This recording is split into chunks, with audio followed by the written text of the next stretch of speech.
को ज़मानो हूंदो त मालवी सूरत ते पाबंदी हूंदी,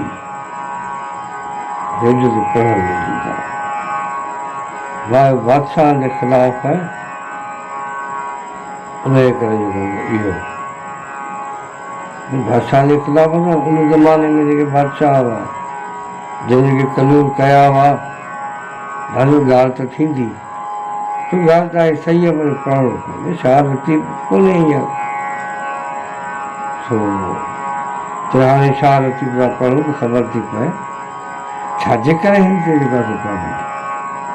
लतीफ़ साईं चवनि हिकिड़ी रपोर्ट जी थाणे बि असां ज़ुल्म थी वेंदो आहे जीअं, पोइ रिपोर्ट कबी आहे, रिपोर्ट ॾिए हुनखे, या त को स्टेट क्राइम थी वियो आहे कि आम माण्हू, माना अहिड़ा केस आहिनि जंहिंजी FIR कटी बि कोन्हे,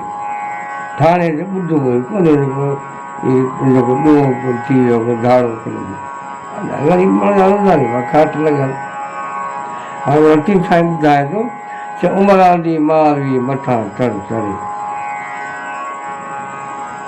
उमिरि आंदी मालवी ती मथां तर चढ़े, चई ॾिसो ज़ंजीरनि में रातो ॾींहुं रहे, चई ॾिसो ज़ंजीरनि में चई रातो ॾींहुं रड़े, चई कैदनि मंझि करे संग न वठजनि सुमरा। सुमरे बादशाह खे चवे थी छा कई, चई संग ईअं गुरबान छा कैदनि में करे काबू करे, पोइ हाणे चवी थो हाणे अचो मिठी भाॼी करे, चई अछो कोट उमिरि जो ॾिसो जी डरा, माली चए अछो कोट उमिरि जो चई ॾिसो जी डरा, चई वटि पोयाड़ी पटन में वचन शाल वरा, चइजे आऊं हिते मरा त निजा मर मरीर ॾे, उमिरि खे चइजे आऊं हिते मरा त निजा मर मरीर में, चई अछा कोट उमिरि जा ॾिसो जी डर।